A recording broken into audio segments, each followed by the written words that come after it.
Programme میں ایک بار پھر خوش آمدید ناظرین. بات ہو رہی ہے کہ اندرونی اور بیرونی کن خطرات کا سامنا ہے پاکستان کو، اور پاکستان کے عوام کے ساتھ کیا ہو رہا ہے اور حکمران کیا کر رہے ہیں. ایک عام آدمی جو ہے اس کے لیے امید کی کون سی کرن ہے کہ جس کو وہ سامنے رکھے تو وہ جی سکے، وہ کوئی یہ تصور کر سکے کہ آنے والا میرا مستقبل اللہ جو سے ہے. عہد وفا باندھ لے، نبی کریم کا دامن تھام لے. جس طرح ابراہیم علیہ السلام آگ میں سلامت رہے تھے، وہ بھی اس دوزخ میں سلامت رہے گا. یعنی کہ وہ ان چیزوں سے نکل آئے جو اپنا جو اس کی اپنی ذمہ داری ہے، اپنے حقوق لے، اپنے فرائض ادا کرے، اللہ اسے سلامت رکھے گا، اسے ان فکروں سے آزاد کر دے. لیکن اس کا واسطہ تو ہر روز ایسے لوگوں سے پڑتا ہے کہ جو کرپشن کے مہاراجا ہیں. بالکل تو پھر وہ کس طرح سے اپنے یہ آپ کو سب بہانے ہیں. دیکھیں اللہ کا ایک بڑا خوبصورت قانون ہے، لا یکلف اللہ نفسا الا وسعها. اللہ کسی متنفس کو وہ کام کرنے کو نہیں کہتا جس کی اس میں طاقت نہیں. بات ختم ہوگی. جہاں تک اس کا بس چلتا ہے یہ کرپشن نہ کرے، دوسرا کرتا ہے اللہ اس سے حساب لے گا. نہیں، ہم جنرل سی بات کرتے ہیں کہ اگر کسی شخص نے گیس کا یا بجلی کا میٹر لگوانا ہے جو اس کی بڑی عام ضرورت ہے اور اس کی بنیادی ضرورت ہے، ہمارا یہ مشاہدہ ہے، چونکہ میں رپورٹنگ بھی کرتا ہوں، ہم دیکھتے ہیں کہ 3 سال 4 سال یعنی اس کا پیسے application دیے بغیر نہیں لگے نہیں گا. لگتا، اور اچھا، پیسے دے دیں تو فوراً لگ جاتا ہے. بڑی خوبصورت، الراشی والمرتشی کلا ہوا پھر بڑا اس میں وہ بھی شامل خوبصورت، ہو بڑا جاتا ہے. خوبصورت حل ہے اس کا. آپ سفارش کراتے ہیں، آپ پیسے دیتے ہیں، آپ کوئی وعدہ کرتے ہیں اور وہ چیز لیتے ہیں جو آپ کا حق نہیں ہے، تو یہاں آئے گا کہ رشوت لینے والا اور دینے والا دونوں دوست ہیں. آپ کا حق ہے، آپ نے 10,000 روپیہ لینا ہے، وہ کہتے ہیں جی 50 دو ہمیں تو ہم تمہارا 10,000 دیتے ہیں. آپ نے 10 لاکھ لینے، وہ کہتے ہیں 1 لاکھ رشوت دو، 10 لاکھ لے لو. اب اگر آپ رشوت نہیں دیتے تو آپ کا 10 ضائع جاتا ہے، رشوت دیتے ہیں تو آپ کا 10 کو 9 تو مل جاتا ہے. تو یہ رشوت دینا نہیں ہے، لینے والا ڈاکو ہے اور یہ ڈاکا ہے. وہ اپنا 1 لاکھ دے کر 9 لاکھ بچا لے. رشوت نہیں ہے، یہ لینے والا ڈاکو ہے ڈاکو ہے اور یہ دینے ڈاکہ مارا اس نے، ڈاکا مارا اور اسے لوٹ لیا. یہ عوام کو، یہ جتنے بھی لوگ لوٹ رہے ہیں یہ اس ڈاکو مختلف مادے ڈاکو ہیں، ڈاکو ہیں، اور عوام جو لٹ رہی ہے یہ یہ مظلوم عوام ہے، یہ مظلوم ہے. مظلوم. ان کے ہاں اوپر وہ اگر یہ ناجائز لینا چاہیں، جو حق نہیں بنتا وہ لینا چاہیں، تو پھر لینے دینے والا دونوں برابر. ایک آدمی کا ایک حق نہیں بنتا، وہ فیسلٹی وہ لینا چاہتا ہے، رشوت دے کے لیتا ہے، پھر دونوں برابر ہے دینے لینے والا. ایک اس کا حق بنتا ہے. ایک عام آدمی بجلی کا میٹر لگواتا ہے، اس کا حق ہے، اب اس پر وہ پیسے لیتا ہے، لینے والا ڈاکو ہے اور یہ بیچارہ لٹ گیا. اس کا مطلب ہے کہ ظاہر ہے یہ تو بات بڑی واضح ہو گئی کہ یہ اس آیت کے اس زمرے میں نہیں آتے کہ جو لوگ مجبوراً اپنا حق لینے کے لیے پیسے ادا کرتے ہیں. یہ جو دوسری طرف ہم دیکھتے ہیں کہ جو ڈاکو ہیں جو پیسہ نکلواتے ہیں، ان کا کوئی سدباب ہمیں نظر نہیں آتا. جب بھی ایکشن ہوتا ہے تو وہ اس غریب آدمی کے خلاف ہوتا ہے کہ جس نے پیسے دے کے اپنا حق لیا ہوتا ہے. جس نے اس پہ ڈاکہ مارا ہوتا ہے وہ آزاد پھر رہا ہے. معاشرے میں بیلنس رکھنے کے لیے، توازن رکھنے کے لیے اللہ کریم نے قانون وضع فرمایا ہے، اور شریعت قانون ہی کا نام ہے، ضابطۂ حیات ہے. ہر جرم کی ایک سزا ہے. بعض سخت جرائم کی سزائیں اللہ نے مقرر کر دی، انہیں حدود کہتے ہیں. وہ طے ہیں کہ قتل کرے گا اسے قتل کیا جائے، اور جو چھوڑ دی قاضی پر وہ اپنی ثوابدید سے سزا دے. تو یہ جو قانون ہے جزا و سزا کا، جو بہترین معاشرہ صحابہ کرام کا تھا، افضل ترین معاشرہ دنیا میں، اس میں بھی جاری رہا. لوگوں سے غلطیاں ہوئیں، انہیں سزائیں دی گئی. آپ کے معاشرے میں سزا دینا ہی ختم ہو گیا. ہمارے معاشرے میں تو ایک اور کام شروع ہو گیا نا کہ سزا صرف اور صرف ان لوگوں کو دی جاتی ہے کہ جن کے پاس پیسے نہیں ہیں، اور وہ جو جن کو عدالتوں نے سزا دی ہے ان پر عمل درآمد ہو رہا. ظاہر ہے جن کو سزا دی ہے، گزشتہ 8-9 سال سے سزائے موت کے قیدی جیلوں میں پڑے سڑ رہے ہیں، ان پر عمل درآمد نہیں ہوتا. ان کی ساری اپیلیں سپریم کورٹ تک خارج ہو چکی ہیں. صرف پریزیڈنٹ کے دستخط باقی ہیں وہ نہیں ہو رہے.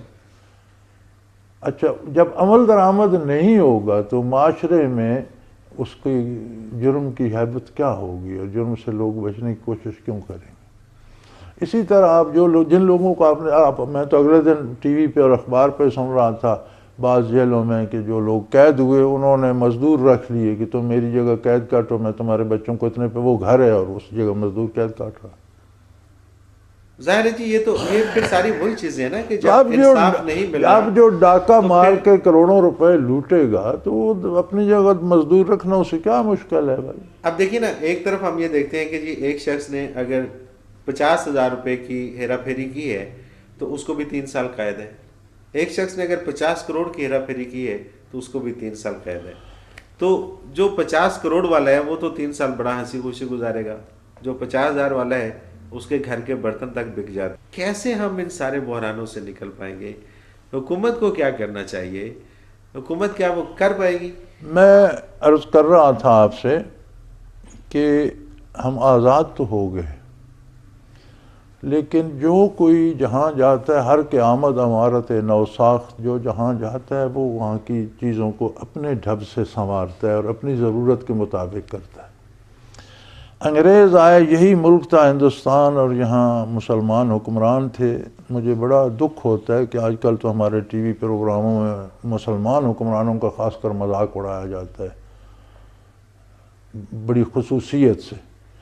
لیکن یہ ان حکمرانوں نے یہاں ریل نہیں تھی، کار نہیں تھی، بجلی نہیں تھی، تار نہیں تھی، ٹیلی فون نہیں تھا، دہلی میں بیٹھ کر کلکتہ اور بنگال سے لے کر کابل تک اس ملک کو سنبھالا ہے، ہمالیہ سے دکن تک.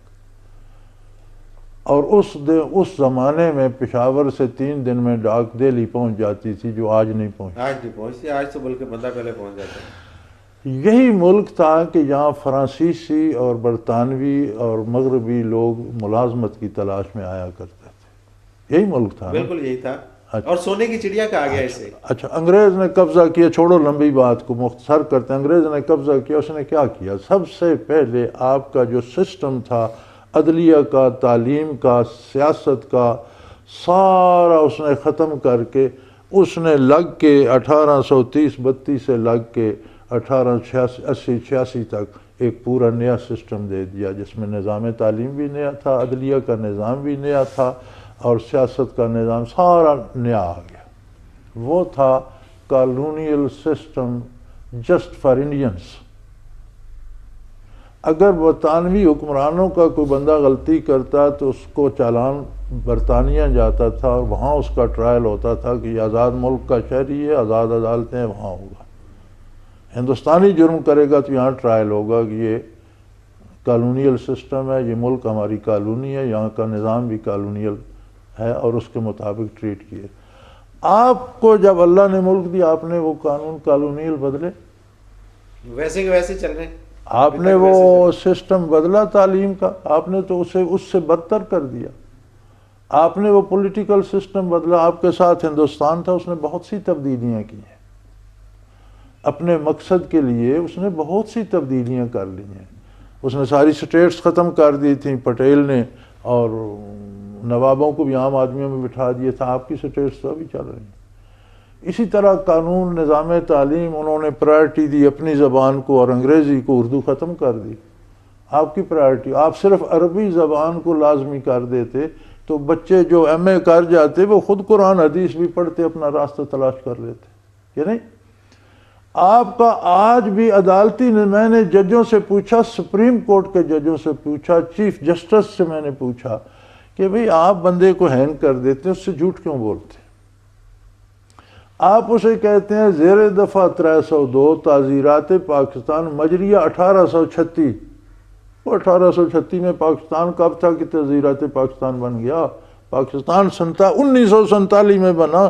جس قانون کے تحت آپ پھانسی دے رہے ہیں وہ 1836 کے، وہ تعزیرات پاکستان. آپ تو مرنے والے سے جھوٹ بول رہے ہیں. تو حیران ہو جاتے، کہتے ہیں یار کبھی سوچا ہی نہیں ہے تو ایسا ہی. اچھا یہ ایک بڑا حضرت صاحب المیہ ہے ہمارے ملک کا. جتنے بھی لوگ وہ جس بھی سیٹ کے اوپر، جس بھی منصب کے اوپر بیٹھے ہوئے ہیں، انہوں نے کبھی سوچا نہیں ہے اور کبھی نہ سوچنے کی انہوں نے زحمت کی ہے.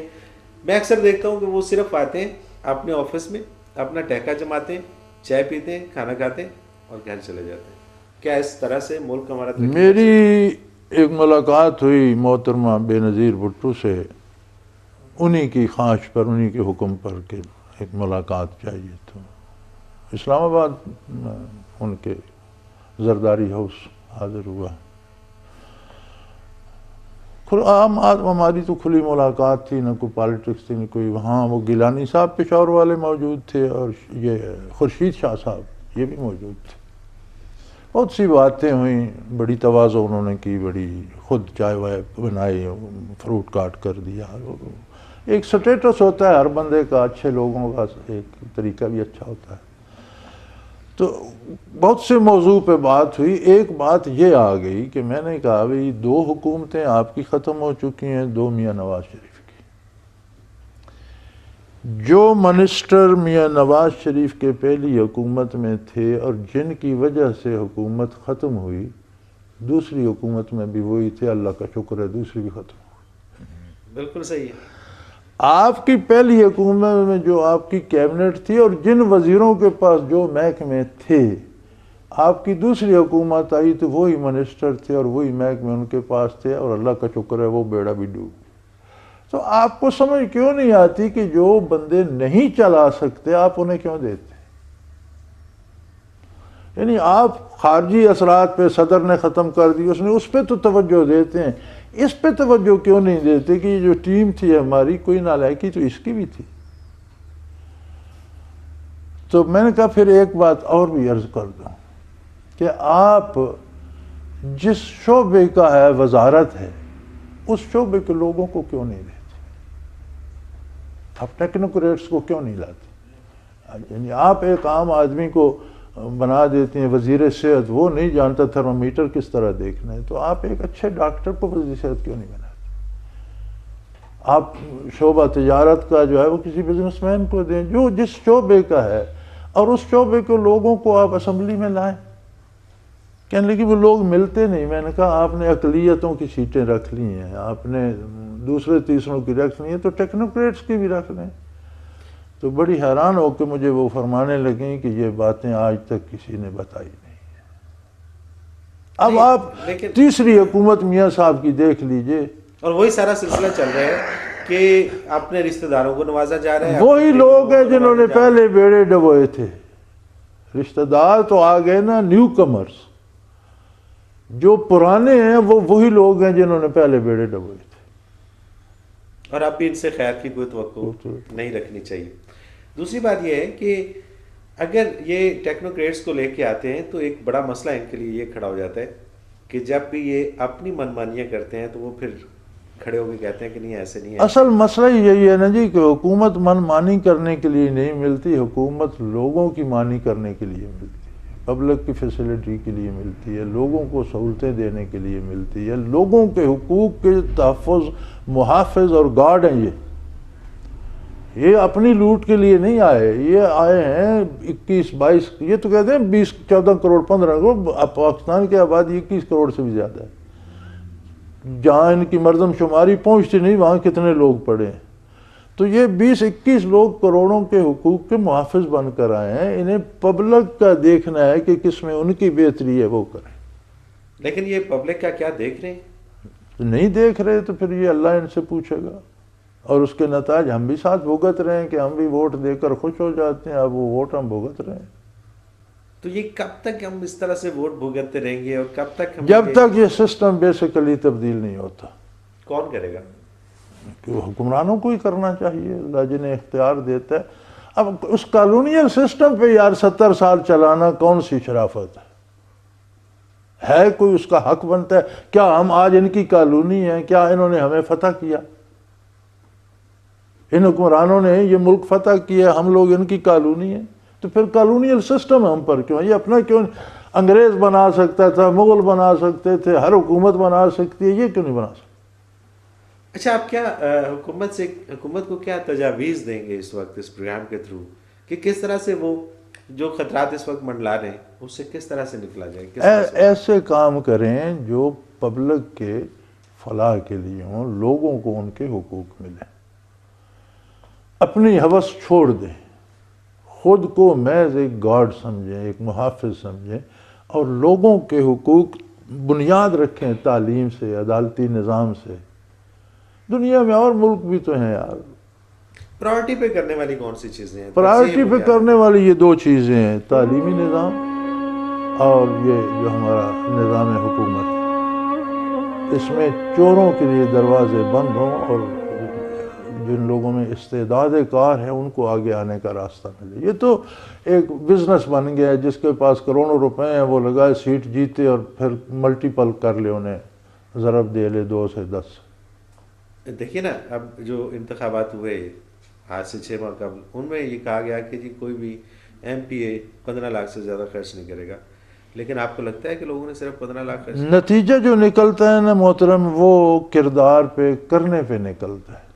ہم کہتے رہے میں نے کھانا کھا لیا، بھوک نہیں مرے گی، کھانا کھائیں گے تو مرے گی، یہ کہا جاتا ہے، اس پر عمل نہیں کیا جاتا۔ یہ نہیں جانتے یار کہ جو لوگ کروڑ کروڑ 1.5 کروڑ کی لے کر گاڑیاں اور 10 20 گاڑیاں پھر رہی ہیں جلسوں میں، وہ 15 لاکھ خرچ کریں گے۔ تو اس کا مطلب ہے کہ یہ سارے کے سارے ملے ہوئے ہیں یا ہر کوئی وقت گزار رہا ہے اپنا؟ وہی والی بات ہے کہ سب آتے ہیں اپنا ایک وقت اپنا بسر کرتے ہیں اور پھر چلے جاتے ہیں۔ تو اس روش کو بدلنا ہوگا۔ اب پھر بات وہی پہ آتی ہے کہ بدلے گا کون؟ اللہ کسی کو توفیق دے گا۔ انشاءاللہ یہ ملک تو رہے گا، اس سے تو ہمیں بہت امیدیں ہیں۔ انشاءاللہ یہ ملک قائم رہے گا اور انشاءاللہ اچھائی بھی آئے گی، لیکن ہر چیز کی ایک لمٹ ہوتی ہے۔ رات کا بھی ایک دورانیہ ہوتا ہے، آخر گزر جاتا ہے۔ اب دسمبر کی راتیں ہیں، بڑی لمبی ہیں لیکن گزر ہی جاتی ہیں، سورج طلوع ہو جاتا ہے۔ ہو جائے یہ بھی رات، انشاءاللہ گزر جائے گی، سورج بھی طلوع ہوگا۔ اللہ ایسے بندے بھی پیدا کر دے گا جو اس سسٹم کو بدلیں گے، اور انشاءاللہ یہ ملک آباد رہے گا۔ اور رات جتنی گہری ہوتی ہے صبح اتنی قریب ہوتی ہے۔ ناظرین، آپ نے جیسا کہ آج کی گفتگو سنی اور اس میں سجیشنز جو حضرت صاحب نے اس حکومت کے لیے اور عوام کے لیے بھی ظاہر ہے اس میں بہت کچھ تھا کہ جب تک اس نظام کو نہیں بدلا جائے گا، جب تک اس سسٹم کو نہیں بدلا جائے گا جو سسٹم رائج ہوا انگریز کے دور میں، پاکستان تو بن گیا لیکن پاکستان میں وہ سسٹم آج تک رائج ہے۔ پاکستان کا اپنا سسٹم کہاں ہے، پاکستان کے اپنے قوانین کہاں ہیں، وہ لانے کی ضرورت ہے۔ اور پاکستان میں جو حکمران لوگ ہیں ان کو خلوص نیت سے کام کرنے کی ضرورت ہے، اور اس بات سے بالاتر ہو کے کہ ان کے اپنے کیا کہیں گے، بیگانے کیا کہیں گے، جو سچ ہے سچ کا ساتھ دینا چاہیے، اور سچ کی ہی ہمیشہ فتح ہوگی۔ اگر آج سچ کے اوپر اور خلوص کے ساتھ کام کرنا شروع کر دیں تو پھر یہ تمام خطرات، جیسے کہ حضرت صاحب نے فرمایا کہ قوت مدافعت ہم کھو چکے ہیں، اور قوت مدافعت کو بحال کرنے کی ضرورت ہے، اور وہ اسی طرح سے بحال ہوگی کہ جب خلوص نیت کے ساتھ سارے کام کیے جائیں گے۔ اس کے ساتھ ہی منورتی کو اجازت دیجیے، اللہ حافظ۔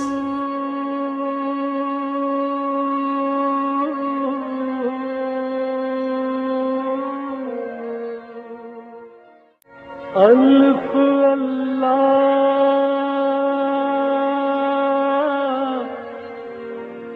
چمبے دل بوٹی میرے من وچ مرشد لائی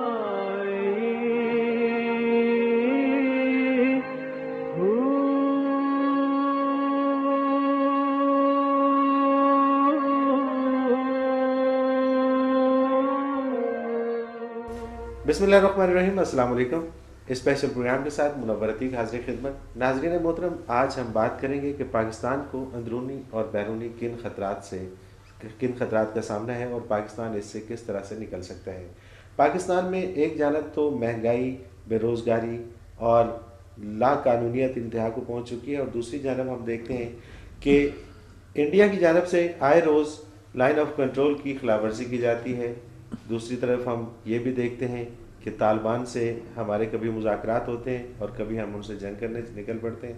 امریکہ کے ساتھ ہمارے تعلقات کیسے ہیں، ان تمام چیزوں کے اوپر بات کریں گے، اور بات کرنے کے لیے ہمارے ساتھ آج پھر تشریف فرما ہے جناب امیر محمد اکرم اعوان صاحب، سلسلہ نقشبندیہ اویسیہ کے شیخ ہیں۔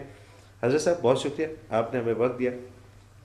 آج کا موضوع چونکہ بہت حساس ہے اور میں چاہوں گا کہ اس کے اوپر ایک سیر حاصل سی گفتگو کی جائے تاکہ ہم کسی نتیجے پر پہنچ سکیں کہ ہم کھڑے کہاں ہیں۔ ایک طرف ہم یہ دیکھتے ہیں کہ بیرونی طاقتیں اپنی بات منوانے کے لیے ہم پہ آئے دن کچھ نہ کچھ روب جماتی رہتی ہیں، دوسری طرف ہم یہ بھی دیکھتے ہیں کہ ہم اندرونی کئی سارے خطرات کا سامنا ہے ہمیں اور ان سے دو چار ہیں۔ معاملات کیا کیا ہیں، کون کون سے خطرات ہیں ہمیں، اور اس سے کیسے نکلا جائے؟ الحمدللہ وکفا وسلام علی عبادہ الذین اصطفیٰ، اما بعد فاعوذ باللہ من الشیطان الرجیم، بسم اللہ الرحمن الرحیم۔ آپ تشریف لائے، آپ نے وقت دیا، جزاک اللہ، اللہ کریم آپ کو جزائے خیر دے۔ گزارش یہ ہے کہ ایک ہیومن باڈی ہے، انسان کا ایک وجود ہے، اس میں فطری طور پر ایک ریزسٹنگ پاور ہے۔ جب تک اس کی وہ ریزسٹنگ پاور مضبوط رہتی ہے تو وہ بہت سی بیماریوں سے محفوظ رہتا ہے، باڈی خود بخود انہیں ریزسٹ کرتی رہتی ہے۔ جب اس میں ویکنس آتی ہے تو ایک بیماری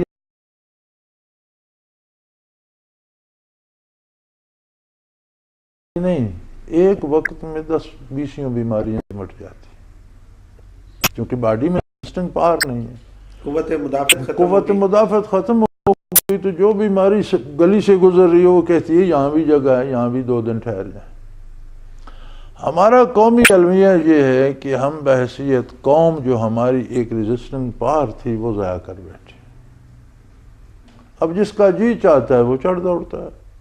جب تک ہماری قوت دفاع نہ مضبوط ہو، ہمارا انٹرنل سسٹم جو ہے وہ مضبوط نہ ہو، ہم ایک قوم نہ ہو، سب کا درد ایک نہ ہو، تو یہ تو ہوتا رہے ہم گا۔ قوت مدافعت کھو چکے ہیں، کھو چکے، اس کو بحال کرنے کا کیا بحال طریقہ؟ کرنے کا اس کو طریقہ جو قرآن کریم نے اور اللہ کریم نے اور نبی کریم صلی اللہ علیہ وسلم نے بتایا وہ یہ ہے کہ ایک مسلمان پر اسے 2 نعمتیں ملتی ہیں۔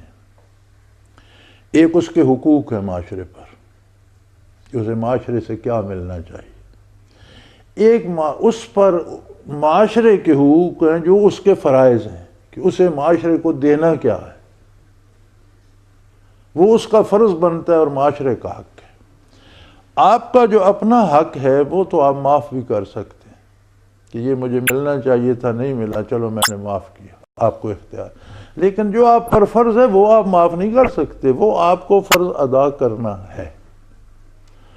اب ہماری صورت یہ ہے کہ ہم حقوق کے حصول کے لیے تو جلوس نکالتے ہیں، فرائض کی پرواہ نہیں کرتے۔ یہ جو لوگ سڑکوں پہ آ جاتے ہیں، مثلا وکلاء کی ہڑتال ہو گئی، ان کے حقوق مجروح، لیکن جن لوگوں نے انہیں فیس دی ہوئی تھی ان کا ان پر کوئی حق نہیں تھا۔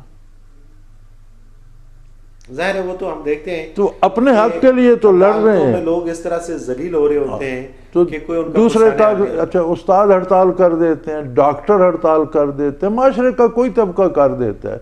تو کیا ڈاکٹروں پر مریضوں کے حقوق نہیں تھے؟ وہ ڈاکٹروں کا فرض نہیں، انہوں نے اپنا فریضہ چھوڑ دیا اور حقوق کی طلب میں لگ گئے۔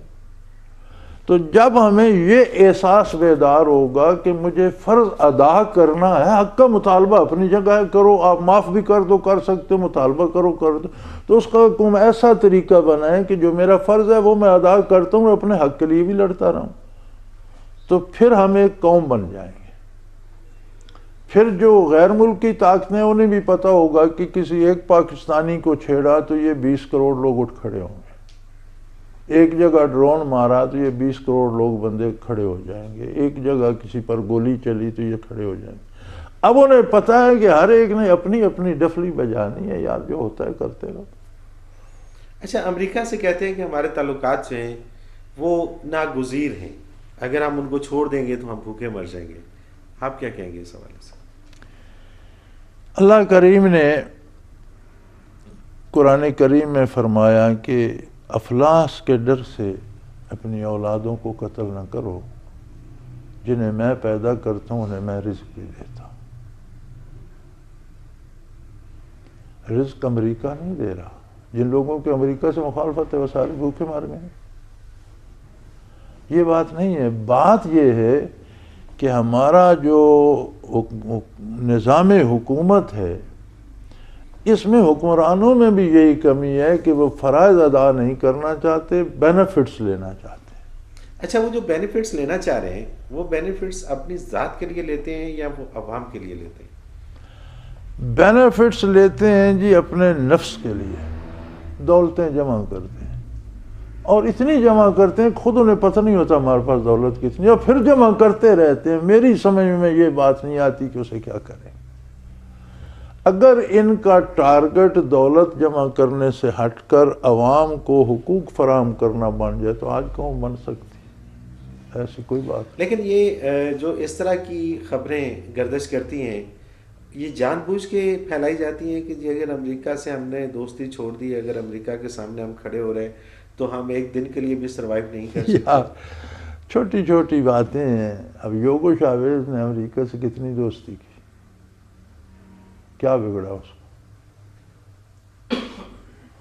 یہ جو ہم کہتے ہیں مارے گئے جی وہ فلاں مصر میں یہ ہو گیا، عراق میں یہ ہو گیا، لیبیا میں یہ ہو گیا، بھائی یہ جو مارے جاتے ہیں یہ اپنی کوتاہیوں سے مارے جاتے ہیں، اپنے کردار سے مارے جاتے ہیں۔ امریکہ نہیں مار سکتا اگر ان کا اپنا کردار سے، اگر انہوں نے بھی قومیں بنائی ہوتی اور انہوں نے بھی وہ حقوق لوگوں کو دیے ہوتے اور اللہ کا شعور دیا۔ لوگوں کو دولت دے دینا صرف یا لوگوں کو آسودہ حال کر دینا قوم نہیں بنتی اس سے، جب تک درد دل ایک نہ ہو، دل کی جو ڈائریکشن ہے وہ ایک نہ ہو قوم نہیں بنتی۔ اچھا، یہ جو اسی حوالے سے بات کروں گا کہ یہ جو مہنگائی آئے روز اس کی شرح میں اضافہ ہو رہا ہے، دوسری طرف ڈالر کی قیمت آسمان کو چھو رہی ہے، تو یہی قوم کو یکجا کرنے کے طریقے ہیں کہ سب کا مفاد ایک ہی ہو جائے اور سب یہی سمجھیں کہ جی ہم کہاں جا رہے ہیں تو اکٹھے ہو جائیں؟ نہیں، یہ قوم کو منتشر کرنے کی طریقے، اس سے قوم بکھ رہی ہے۔ اور پاکستان دنیا کا واحد ملک ہے جو روئے زمین پر امیر ترین خطہ ہے۔ یہ جو مہنگائی ہو رہی ہے اور ہم بیگر بنتے ہیں، یہ صرف مس مینجمنٹ ہے، بد انتظامی ہے اور کچھ بھی نہیں۔ آپ اس حوالے سے کیا کہیں گے کہ جب موجودہ وزیر اعظم میاں نواز شریف الیکشن لڑ رہے تھے اور انتخابی مہم ان کی شروع تھی تو انہوں نے جو وعدے کیے کہ میں مہنگائی کا خاتمہ کروں گا، میں ڈالر کو اس سے کم قیمت پہ لاؤں گا، پیٹرول کی قیمتیں کم کروں گا، میں بجلی بحران سے نکالوں گا، میں داخلی اور خارجی تمام تر خطرات سے عوام کو نکالوں گا، لیکن جب وہ اقتدار میں آئے تو یہ ساری باتیں جھوٹ ثابت ہوئی۔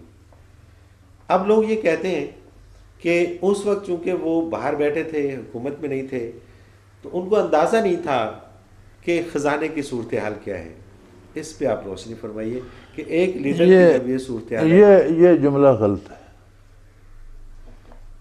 ایک عام آدمی، میں بھی ایک عام آدمی ہوں، آپ بھی ایک عام آدمی ہیں، ہمارا سیاست سے نہ آپ کا تعلق ہے نہ میرا، نہ ہمیں خزانے کی فکر ہے نہ آپ کو، نہ ہماری معلومات ہیں کہ خزانہ کیا کیا نہیں، لیکن ہم بھی جانتے ہیں کہ یہ ملک اللہ کا خدا داد ملک دولت سے بھرا ہوا ہے، اور اگر اس کا انتظام کیا جائے اور اسے مینج کیا جائے تو آسودہ حالی آ سکتی۔ تو ایک لیڈر جو 2 دفعہ پہلے وزیر اعظم رہ چکا ہے وہ نہیں جانتا، یعنی صرف عام لیڈر نہیں ہے، نیا آنے والا نہیں ہے، نیو کمر نہیں ہے پالیٹکس میں، 2 دفعہ ملک کا وزیر اعظم رہ چکا ہے تو اسے خزانے کے حالات کا علم نہیں ہے۔ یہ بات نہیں ہے، بات یہ ہے کہ جو کچھ سیاسی نعروں میں کہا جاتا ہے they never mean it، لوگوں کو ابھارنے کے لیے نعرے لگائے جاتے ہیں، وہ مقصد نہیں ہوتا۔ نہیں، اگر ایسی صورتحال ہے تو پھر اس کا مطلب ہے کہ وہ جھوٹے وعدے تھے اور انہوں نے جھوٹ بولا، جی، اس میں کوئی شبے کی بات ہے؟ تو پھر کہاں گیا وہ الیکشن کمیشن جو کہتا تھا کہ صادق اور میرے بھائی جھوٹ ایک جگہ تو نہیں ہے ہمارے معاشرے میں، سرحد کی ہے۔ یہاں تو میرا چھوٹا پوتا اگلے دن وہ میرے پاس اٹھا کے لے آئے، دن میں 1 دفعہ ملاقات ہو جاتی ہے بچوں سے بھی، تو وہ لے آئے میرے پاس، تو وہ بیچارہ وہ چوسنی سی چوس رہا تھا جس میں کچھ بھی نہیں تھا۔ تو میں نے یار دنیا میں آتے ہی بندے سے دھوکہ شروع کر دیتے، اسے نپل دو جس میں دودھ ہے۔ نہیں ہے تو یہ خالی اسے کیوں دے رہے، کیوں اس سے دھوکہ کر رہے؟ وہ بیچارہ دودھ سمجھ کے پی رہا ہے، اس کے پیچھے کچھ بھی نہیں، ایک صرف وہ ربڑ کی نپل ہے یار آتی تو یہ وہ نپل ہے جو قوم کو سب پوری قوم کو انہوں نے نپل دے دی ہے جس کے پیچھے کچھ اس کو چوس صورتحال تو بڑی گمبھیر اور بڑی نہیں میں اپنا یہ بھی کہتے تھے کہ جی ہم کسی بھی صورت IMF سے قرضہ نہیں لیں گے، پھر وہی قرضے شروع جھوٹ بولتے تھے۔ میں اپنا اندازہ اپنی اسسمنٹ آپ سے عرض کر سکتا ہوں، میں کچھ یہی نہیں کہ 100% میں ہی صحیح ہوں، شاید میں غلط ہوں، لیکن جو میں سمجھتا ہوں وہ میں عرض کر رہا ہوں کہ یہ ایک نپل انہوں نے دی تھی کہ چوستے رہو اور بڑے ہوتے رہو۔ تو یہ جو آئے دن ادھر سے خلاف ورزیاں ہو جاتی ہیں لائن آف کنٹرول کی، یہ کسی سازش کے تحت ہوتی ہے؟ وہ ان کی پالیٹکس، انڈیا کی پالیٹکس ہے، ان کے الیکشن آ رہے ہیں اور ان کے الیکشنوں میں جو زیادہ ووٹ ملتا ہے وہ اینٹی پاکستان ملتا ہے۔ ایک رجحان ہے پبلک کا، بنایا سیاستدانوں نے شروع سے آج تک، جیسے اب سے کچھ سال پہلے تک ہمارے ہاں بھی یہی رجحان تھا کہ انڈیا کے خلاف جو لیڈر بات کرے وہ بڑا لیڈر ہے اور بڑے لوگ اس کے پیچھے لگ جاتے تھے۔ اب ہمارے درمیان میں کچھ وہ خوش فہمیاں پیدا کرنے والے لوگ آ گئے اور امن کی آشا آ گئی اور یہ ہو گیا اور وہ، تو کچھ وہ پورا ٹھنڈا نہیں ہوا لیکن وہ تیزی اس میں نہیں رہی۔ 3 پارٹیاں ہمارے سامنے اس وقت موجود ہیں جو اپنے آپ کو بڑی پارٹیاں کہتی ہیں، مسلم لیگ نون ہے، پیپلز پارٹی ہے اور تحریک انصاف ہے۔